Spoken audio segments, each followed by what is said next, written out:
Salut, ici Maps! Aujourd'hui, je fais le Not a Booktube Newbie Tag parce qu'il y avait une trend, une certaine popularité autour du concept Newbie Booktube Tag. Et donc, je ne suis pas une nouvelle personne sur Booktube. D'ailleurs, ma chaîne, elle a déjà plusieurs années. Mais il y a comme une petite vidéo pour ceux qui ne nous connaissent pas qu'on met là devant de notre chaîne. Et en la regardant, je me suis dit, hey, j'ai comme plus ce look-là. Je pense qu'elle date de genre 2017. Donc, je me suis dit que je pourrais faire une pierre deux coups et changer cette petite vidéo-là et faire en même temps le tag Not a Booktube Newbie Tag que je n'ai jamais fait. J'ai regardé rapidement les questions. Je pense que je vais faire certains ajouts aussi parce que si le but c'est d'apprendre un petit peu à connaître ma chaîne, bien, je pense qu'il y a certaines questions qui pourraient être appropriées et peut-être certaines réponses de ma part. Mais commençons tout d'abord par la personne qui a créé ce tag. Moi, je l'ai vu passer sur la chaîne 4e de couverture, mais c'est Shelby Masako qui l'a créé. Donc, je vous mets le lien en barre d'information. Les questions sont en anglais, mais je vais faire une traduction maison pour vous aujourd'hui. La première question, c'est quel âge a ta chaîne? Donc, ma chaîne est née à la fin novembre 2016. Donc, on a célébré les 4 ans à la fin de 2020, novembre 2020. Je suis donc proche de mes 4 ans et demi. Ouais, incroyable, mais vrai. D'ailleurs, si vous regardez ma première vidéo, et aujourd'hui, il y a comme beaucoup de changements. 1, capillaire, 2, d'éclairage, de caméra, de plein d'affaires et d'aisance. Donc, la vie fait bien les choses et avec la pratique, on s'améliore. La deuxième catégorie, c'est quelles sont les vidéos que tu préfères filmer ou monter, créer? C'est une bonne question. Il y a eu beaucoup de différentes vidéos, de différents concepts que j'ai essayé durant ces 4 ans. J'aime définitivement faire les vidéos, une vidéo, un livre, parce que j'ai l'impression que je peux aller au fond des choses avec ce livre-là, surtout lorsque j'ai l'impression d'avoir beaucoup de choses à dire ou d'avoir plusieurs concepts que je veux effleurer. Je commence à essayer de trouver un certain confort à faire des vidéos avec plus qu'une critique. Par contre, je ne suis pas meilleure à me taire, donc ça fait des grosses vidéos, tu sais, plus que de livres dans ces vidéos-là, ben ça peut durer vraiment longtemps, des vidéos de presque 1 heure. Tout Booktube a vraiment beaucoup évolué parce que lorsque je suis arrivée sur Booktube, ce qui était in, c'était des vidéos de moins de 5 minutes. Aujourd'hui, on apprécie les podcasts, on apprécie les longues vidéos. Puis moi, ben, j'aime faire un peu des deux parce que faire des vidéos de 5 minutes, c'est assez rare que j'en fais. Parfois, là, lorsqu'il y a des critiques de livres que j'ai pas énormément de choses que je veux dire, mais que j'aimerais vraiment présenter le livre. Mais c'est ça, je pense que j'essaie de faire un peu des deux. Donc, est-ce que j'ai répondu à la question? Oui, j'ai répondu à la question. Mais je suis encore en exploration par rapport à ce que j'aime, par rapport à moi aussi. Puis tout ça évolue. La troisième question, c'est un conseil que je donnerais à quelqu'un qui veut arriver sur Booktube. C'est une maudite bonne question. C'est difficile de donner un conseil parce qu'on n'arrive pas nécessairement tous avec la même préparation. Puis, dépendamment de qui on est, je suis pas sûre que le conseil peut s'appliquer dans le sens que moi, lorsque je suis arrivée sur Booktube, j'avais aucune idée que Booktube existait. Je pensais pas nécessairement que je faisais la première vidéo de ce genre-là, mais je consommais pas de Booktube. Ah, mais par contre, ça pourrait peut-être être un bon conseil. Pendant que j'y pense, consommez Booktube, regardez qu'est-ce qui se fait, comment ça se fait, puis qu'est-ce qui pourrait vous plaire. En tout cas, ça pourrait donner une certaine base puis une certaine ligne directrice où se diriger. Ça pourrait être un conseil, mais en même temps, tu sais, moi, j'ai vraiment pas fait ça. J'ai appris sur le tas, puis c'est correct aussi. Il y a cette histoire-là de trouver qui on est, puis de trouver une zone originale. Mais en même temps, c'est vraiment dur de faire ça lorsque tu l'as jamais fait. Puis c'est pas parce que je suis comme ça dans la vie, par exemple, professionnelle, que je vais être comme ça aussi sur ma chaîne Booktube.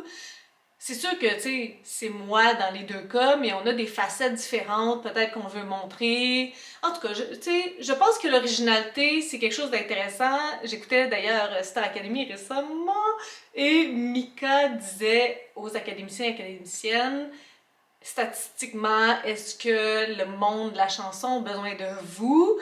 Ben, tu sais, on pourrait dire la même chose par rapport à BookTube. Peut-être un peu moins par rapport à BookTube Québec, parce que c'est vraiment une toute petite sphère, puis on touche vraiment pas à tout. Quoique, je peux pas croire que BookTube World touche à tout non plus. Mais je pense que c'est bien d'essayer de miser sur ce qui nous différencie, notre originalité. Puis ça peut être vraiment très très simple. Là. Je pense pas que je suis quelqu'un de très out of the box, là. Mais ça pourrait être mes deux conseils. Essayer de regarder qu'est-ce qui se fait, puis miser sur notre originalité, sur nos différences. Depuis que j'ai joint la sphère BookTube, est-ce que je suis embarquée dans des défis imprévus? Oh que oui! Ça, je pense que tout booktuber qui commence va vivre un jour ou l'autre une période où il va le faire tous les défis possibles et inimaginables qui arrivent devant lui. Et je vous dirais que c'est assez récemment, peut-être il y a 2 ans, je pense que ça a commencé avec le challenge Grumpy Cat, qui était créé par Sisters Book Club, et dans le temps, Sisters Book Club n'existait pas, mais c'est la même personne, c'est Catherine qui a la chaîne Grumpy Cat, puis qui a la chaîne Sisters Book Club. Et puis, ça a commencé comme ça, puis après ça, il y a eu d'autres petits challenges que j'ai faits. J'essayais malgré tout de rester dans la sphère du Québec parce que, je sais pas, c'est un sentiment d'appartenance que j'ai. Tu sais, j'aurais pu faire des défis worldwide, mais ça m'intéressait pas tant que ça. Donc, ça a commencé par ça, puis là, une fois que BookTube Québec a pris beaucoup d'ampleur, là, il y a eu comme une période avec énormément de défis, de challenges, à en perdre la tête, ce qui est vraiment intéressant. Mais ce qui a aussi explosé en même temps, c'est Bookstagram. Puis c'est là que j'ai dû mettre mon frein, parce que si je fais tous les défis de BookTube Québec, plus tous les défis de Bookstagram que je vais passer, ça marchera pas. Je survivrai pas à tout ça. Donc oui, je suis embarquée dans plusieurs défis au fur et à mesure de ma chaîne, particulièrement dans les dernières années. Mais là, je pense que j'ai réussi à me calmer un petit peu, puis BookTube est plus important dans ma vie que Bookstagram. J'utilise vraiment Bookstagram comme un outil, un levier de BookTube, parce qu'il y a beaucoup de choses qu'on peut pas faire sur BookTube qui est intéressant de faire avec Instagram. Il y a comme un volet plus spontané avec des photos puis tout ça. Mais j'aime vraiment les deux médiums, puis j'aime ce qu'ils m'apportent tous les deux. Mais donc, tout ça pour vous dire ça, oui. C'est quoi mon livre préféré ou ma série préférée que j'ai lue grâce à BookTube? Ça, c'est une bonne question.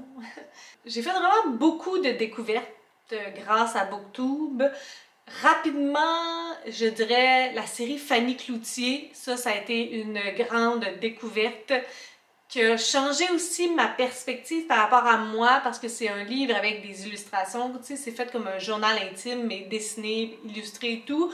Donc ça a été quelque chose de novateur dans ma vie, parce que je pensais pas être le public pour ce genre de livre-là. Il y a aussi plein de livres coup de cœur que j'ai eu là, grâce à BookTube. Mais en tout cas, c'est sûr que si vous regardez par exemple ma vidéo de mes meilleures lectures de 2020, il y en a probablement énormément là-dedans que j'ai lu grâce à BookTube ou à un dérivé des médias sociaux. Donc c'est certain que toute cette sphère-là prend énormément de place dans ma vie. De manière générale, quel est mon aspect préféré en lien avec BookTube? Mon aspect préféré, mais il y a beaucoup d'aspects que j'aime bien. C'est sûr que dans la dernière année, je peux pas passer sous silence l'aspect communauté de BookTube. Je trouve ça vraiment le fun, puis je suis vraiment quelqu'un de gang. Dans ma vie, j'ai toujours été comme ça. Oui, je suis capable d'être solitaire. T'sais, pour ma lecture, je lis mon livre tout seul, mais j'aime vraiment jumeler un peu les deux dans mes passe-temps. Donc, avoir la communauté de BookTube à côté, lorsqu'on a des échanges sur plein de choses, c'est vraiment intéressant. C'est sûr que l'échange est plus facile sur d'autres réseaux que YouTube. Oui, il y a les commentaires, mais il y a quelque chose de moins spontané. Par contre, ces personnes-là, tu sais, je parle avec ces personnes-là autant sur YouTube que sur Instagram, que sur Facebook aussi. Donc la communauté, je pense que c'est définitivement un des aspects que j'aime le plus. Mais j'ai aussi appris sur moi d'autres choses en lien, par exemple, avec le montage, comme quoi, lorsque je fais du montage, c'est quelque chose qui me demande beaucoup d'énergie. Moi, je suis juste une tâche à la fois.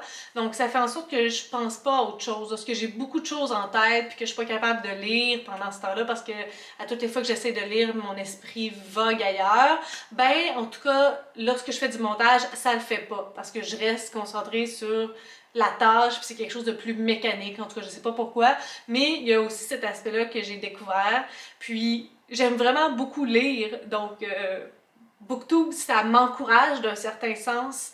Il y en a pour qui ça amène la pression, mais pour moi, ça m'encourage à lire, puis à découvrir des nouvelles choses, des nouveaux auteurs, auteurices. Donc, il y a vraiment beaucoup d'aspects positifs dans ma vie par rapport à Booktube. Je pourrais pas dire tant d'aspects négatifs, ce qui est vraiment bien. Oh, c'est sûr, quelques commentaires qui peuvent être méchants ou désagréables, mais je vous avouerai, là, puis knock on wood, s'il vous plaît, que j'en ai pas si souvent que ça, puis tant mieux, là. Je vois vraiment ce qui se passe sur les réseaux sociaux, puis c'est pas nouveau non plus, là. Puis même moi, j'essaie de faire attention par rapport à ça. Puis là, c'est de partager, le share the love, partager l'amour, et de faire un shout-out, As-tu vu cette personne-là? Un nouveau sur Booktube. Mais on a une page Facebook sur Facebook qui se nomme Booktube Québec. Puis on publie toutes les vidéos Booktube Québec de toutes les personnes à toutes les fois qu'ils publient. Donc, c'est sûr que si vous êtes là, ben, vous allez voir tous les nouveaux qui passent. Récemment, la dernière personne qui est apparue sur Booktube Québec, c'est Books and Cappuccino. Donc, je vous envoie vers sa chaîne. Mais il y en a eu d'autres récemment. Vega à l'écoute.